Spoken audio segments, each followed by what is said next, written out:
Hello, everyone. Welcome back. Today, we're going to be looking at two insurrections that happened just before the ratification of the Constitution. One in 1783 called the Newburgh Conspiracy. That happened during the American Revolution, right? That's where a bunch of soldiers in George Washington Army were considering uh, overthrowing the Continental Congress. Okay, we're going to talk about some of the details of that. And then there was Shay's rebellion that happened in 1786. Okay, and this was basically a tax revolt. And again, we're going to be looking at some of the details in this, and we're going to be considering how this relates to the Second Amendment, which was ratified in 1791. Okay, so these two insurrections, all right, happened shortly before the Second Amendment was ratified, and the significance of this is when they ratified the Second Amendment, they were very well aware of these two insurrections that had happened shortly before, and their solution, okay, was not to ban guns or restrict gun rights, right? Because they could have done that, right? You know, when they were ratifying the Second Amendment, they were saying, "Hey, we had this conspiracy that almost caused the Continental Congress to be overthrown in 1783, and then we had Shay's rebellion, just a few years earlier in 1786." And the question is, how did they deal with it, right? When they were drafting the Constitution and ratifying the Second Amendment, and this is very, very significant. Okay, so I've been following this channel now called Four Boxes Diner for at least a year and a half. The host of the channel, his name is Mark Smith. He's a constitutional scholar, but he's not just a guy with a YouTube channel, okay? This guy is a lawyer that other lawyers and judges listen to, okay? This guy speaks before the Federalist Society. So the stuff that this guy says, there's a good chance, and he doesn't just say stuff, he writes stuff, he has books, and there's a really good chance that the people currently sitting on the Supreme Court are watching his videos and reading his writings, and so this is a guy that they listen to. So that's a reason why you guys should also be watching that channel. Okay, so one of the things I have learned over the last year and a half about the way that the Supreme Court works, right, specifically with regards to the Second Amendment, is they said they're going to look at the text, history, and tradition. Okay, so they look at the actual words that are written, okay, and what did they mean at the time they were written. So, for example, when they see the word well regulated, okay, in 1791, okay, well regulated meant in good working order. Okay, it did not mean government controlled. So that's the first thing that they look at, right? The text. The second things that they look at, second and third, is the history and tradition. So what that means, and what I have learned from this guy Mark Smith, is they look at laws that are on the books and enforced. Okay, so they have to be both on the books and enforced in order to be relevant for considering possible restrictions on the Second Amendment. Okay, so to give you an example, right, around the time of the ratification of the Second Amendment, okay, you could not use a gun to just murder somebody, right, and then claim Second Amendment right? So you couldn't do that. So that wasn't a valid defense for a gun usage. That, hey, you just had a Second Amendment right.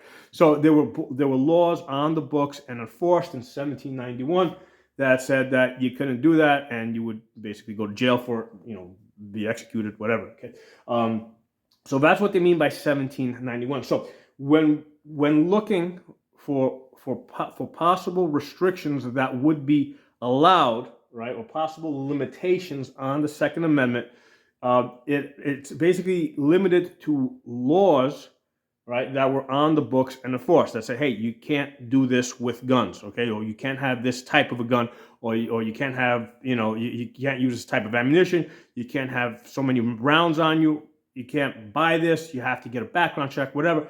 It has to have existed in 1791, and in 1791 there were very few gun control laws, so this works very much in our favor. Okay, so one of the things that the anti-gunners try to do is they try to shift this forward to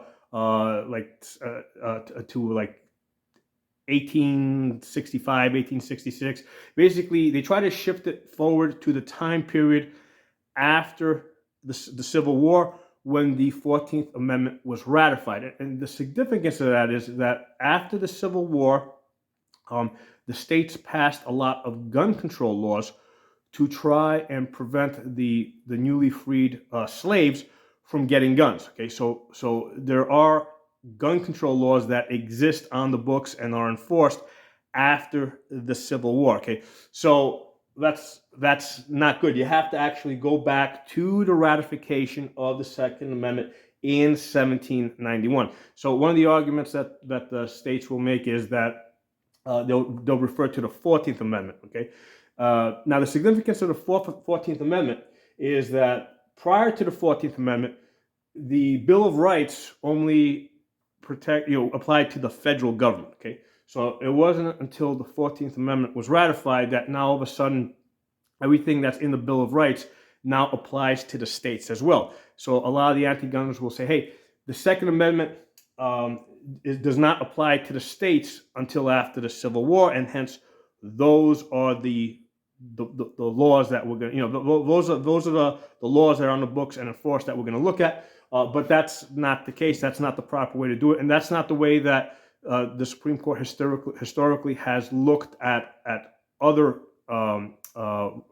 other things in the Bill of Rights. Okay, so they have to go back to the actual founding. I believe the cutoff period is, I think, 1826, because that's when like the last founding fathers were basically dying off. Okay, so that's kind of like the backdrop. Let's go back and look at these two things in detail here. So 1783 Newburgh conspiracy.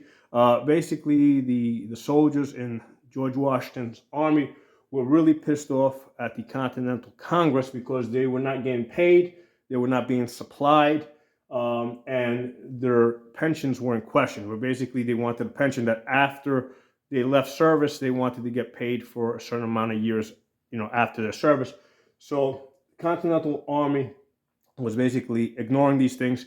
And what they did is a lot of soldiers got together and they said that they were going to do one or two things. They were either going to just abandon the effort and just go home, or they were actually going to march on the Continental Congress and forcefully get what they're due. Okay, so this was stopped by a speech by George Washington. Okay, he made a very passionate appeal to them.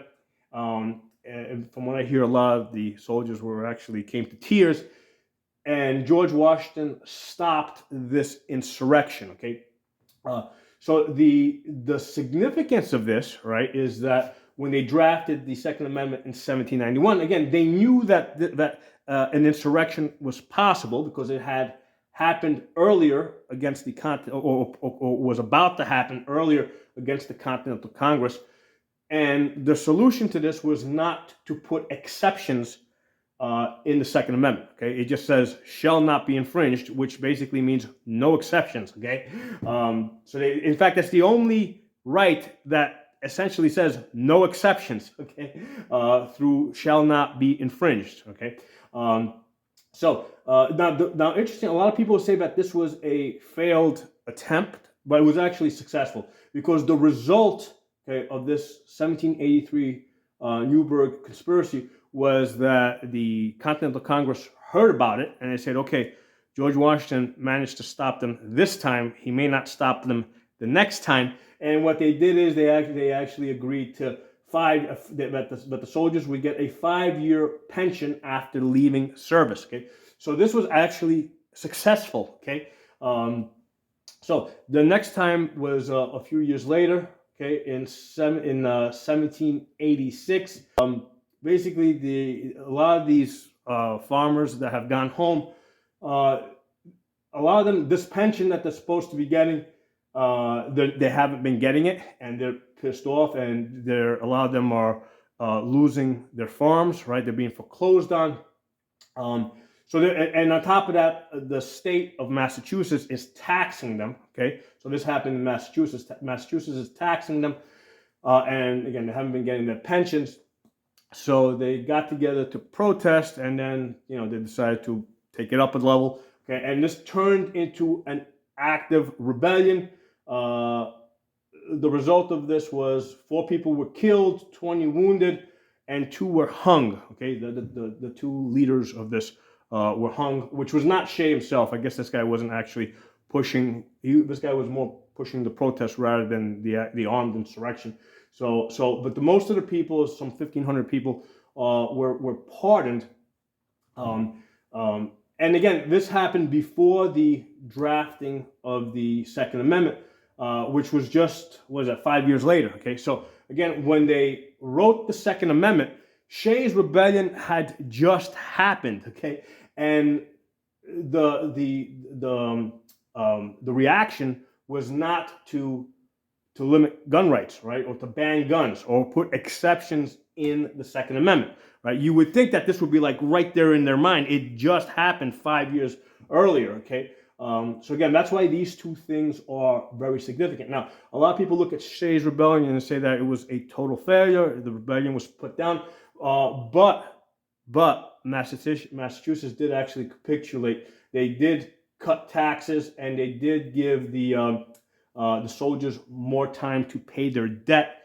Now, as far as the pensions, I didn't read anything in regards to that. I think the way that worked is because I don't think that the United States has been formed yet, right? We're still in that pre-constitutional era. I think that after the Constitution was drafted, the United States government basically agreed to pay the money due, the pensions. Okay? And that's actually one of the things that made the United States, made it very credible early on, the fact that the United States government agreed to take on the debt that existed before its formation. So that made it very credible, instantly around the world. Okay, but I want to give a thanks to Mark Smith for giving us the right way to think about it, because I don't think that, or rather the right way to think about it with regards to how the Supreme Court and judges think about it, because basically we have to be, that's what we're up against. We have to be approaching this the correct way, okay, in order to win. So I don't think that he's mentioned these 2 examples, but he's given me the information to come up with these, with these 2 examples, because he might not be, he's more interested in legal history, right? In constitutional history, but he might not be so interested in military history, which is why, as I'm these 2 things pop into my head, and hey, this is what you said. These 2 examples here fit the bill that you gave us perfectly. Okay. So it's up to us to spread the news. We've got some good material here to work with. Thanks for watching. We'll give you guys a close-up with some dates and stuff over there that you can use.